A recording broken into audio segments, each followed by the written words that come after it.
uMatuna uqale watshela isigcawu ukuthi wamiswa nini emsebenzini.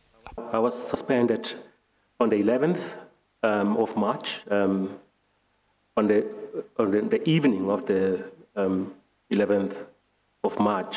That was at the end of what had been a board meeting that had commenced that morning.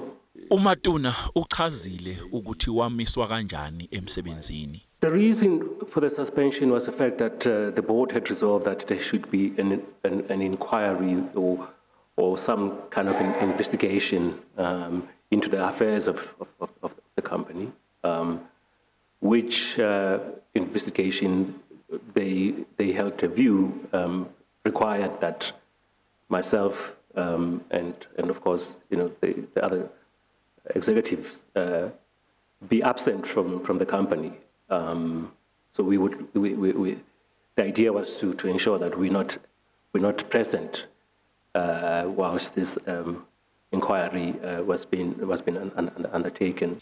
uMatuna utshele iKhomishana ephenya izinsolo zokugwamandwa kwamandla oMbuso ukuthi waxakeka njengoba ngenkathi emiswe emsebenzini kwavele kwaba nomhlangano ophuthumayo.